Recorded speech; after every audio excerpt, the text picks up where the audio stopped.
आपका सबसे पहले मैं नाम जानना चाहूँगा। मैं मोतीलाल आलमचंद्र जी। धम्मलिपि पर काम करता हूँ। मैं धम्मलिपिकार हूँ, जी। लेखक हूँ। जी। मूलतः जो मैं धम्मलिपि सम्राट अशोक का जो स्क्रिप्ट है, जी, इसके शब्दों पर, इसके जो शिलालेख है, जी, इसके शिलालेखों पर मेरा गहन शोध मैंने किया है। लगभग मैं 2008 से 2018 से जी, धम्मलिपि पर शोध कर रहा हूँ और इस पर मेरी विभिन्न पुस्तकें साथी दानम, धम्मलिपि शब्दकोश, धम्मलिपि पाली व्याकरण, साची और सारू मारू पूर्व में प्रकाशित हुई हैं।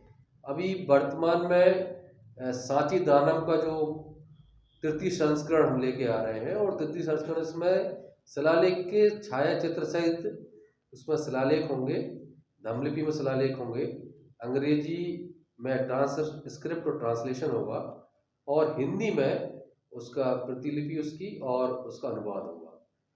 तो सर आप कितने सामाजिक लेखन की दृष्टि में देखा जाए तो इससे काफी क्षेत्र में पुस्तक को आपकी को विमोचन किया जा रहा है, पढ़ा जा रहा है, तो क्या कहना चाहोगे? एक्चुअली जो लिपि पे मैं काम कर रहा हूँ, अशोकन स्क्रिप्ट, धम्मलिपि सम्राट अशोक से कहते हैं। एक्चुअली 1837 में जेम्स प्रिंसेप ने इसको पहली बार पढ़ा, एक काफी बड़े अंतराल के बाद। एक्चुअली भारत से ये लिपि भुला दी गई थी। ये जो चित्र आपको दिखाई दे रहा है, एक्चुअली ये छाया चित्र यहाँ पर हमारे सुप्री का है। माधव उद्यान में चुड़ैल छाछ एक स्थान है और वहाँ पर एक धम्मलिपि का इंस्क्रिप्शन मिला। इसमें इंस्क्रिप्शन पे एक्चुअली ये 2300 साल पुराना है। इस पे एक्चुअली जो लिखा मैं बताता हूँ, ये भगवतानंग, किण्णरखितानंग, भड़ाकानंग, सतभातिकानंग, कोसी के पुतेन शिव रखितेन कटे। मतलब भागवत, किण्णरखित, भड़ाक, सतभातिक, कोसी के का पुत्र शिवरक्षित के द्वारा करवाया गया। मतलब जो चुड़ैल छाछ का जो वहाँ एक्चुअली महाविहार रहा होगा, जो भी स्थान रहा होगा, उसका निर्माण करवाया गया। तो यहाँ पर जो हमें शब्द मिलता है कोसी के पुतेन शिवरक्षित, तो कोसी के पुत्र जो है उसकी जो अस्थि संचयन है हमें सांची और सोनारी के स्तूप क्रमांक 2 से प्राप्त होता है। वहाँ कोसी के पुत्र के अस्थि संचयन सांची में है और सोनारी में भी है। उसके पुत्र का जो दान का उल्लेख है शिवरक्षित का, वो सुप्री में मिलता है। मतलब इस लिपि के माध्यम से आप जान सकते हैं कि 2300 साल पहले सुप्री और सांची आपस में इंटरकनेक्ट थे। तो सर जी लेखन जो आपने किया कितने पेजों में और कितना इसके अलग अलग कितने भागों में है? एक्चुअली सांची दानम पुस्तक ये मेरी 2020 में मैंने लॉन्च की थी।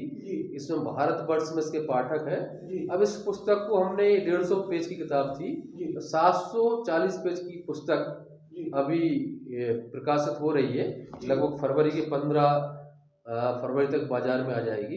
इसमें बहुत विस्तृत मेरा लगभग 7 साल का शोध सांची के ऊपर फोकस मैंने किया था। वहाँ जितने शिलालेख हैं उनके शिलालेखों को चित्रों सहित उस पर क्या लिखा है, एक आम आदमी की दृष्टि से उसमें पड़ताल की गई है और आम आदमी भी पुस्तक की सहायता से इंस्क्रिप्शन तक पहुंच पाएगा और इंस्क्रिप्शन पढ़ पाएगा।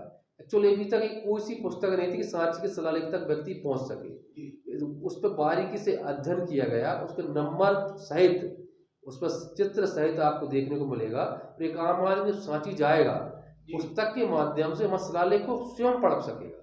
ये उसके लिए एक बड़ा गौरव का विषय होगा। 2300 साल पुराने जो शिलालेख हैं, वहाँ जो नाम दर्ज हैं, जो स्थानों के नाम दर्ज हैं, जैसे उसमें हमारे पास में आप देखें कदवाया, तुमैन, उज्जैन, महाराष्ट्र में पैठन, मधुबनी से ढेरों नाम वहाँ दर्ज है। वहाँ के दानदाताओं के नाम दर्ज है, वहाँ स्थानों के नाम दर्ज है, वहाँ कई रिश्तेदारों के नाम दर्ज है। तो उससे आप जो पर्यटक है वो अपने आप को उससे कनेक्ट कर पाएगा। सर आप काफी जगह सम्मानित हुए हैं आपकी किताब की विमोचना में, तो उस पर क्या कहना चाहोगे आप? अभी पिछले वर्ष धम्मलिपि डिक्शनरी मेरी नई पुस्तक आई थी, इस पे काफी लोकप्रिय है। उसमें सम्राट अशोक के जितने भी शिलालेख भारतवर्ष में है, इवन पाकिस्तान में शहबाजगढ़ मानसरा में 2 14 शिलालेख मिले हैं। उन सम्राट अशोक के शिलालेखों के शब्दों का संग्रह करके एक शब्दकोश तैयार किया गया। ये भी भारत में पहली बार है। आप डिक्शनरी में आप देखेंगे कि उस शिला में जो शब्द प्रयुक्त हुआ है वो किस स्थान में प्रयोग किया, उसका अर्थ क्या था। डिक्शनरी में मैंने विधिवत उस शिला स्तंभ का मूल शब्द किस स्थान से लिया है, उसका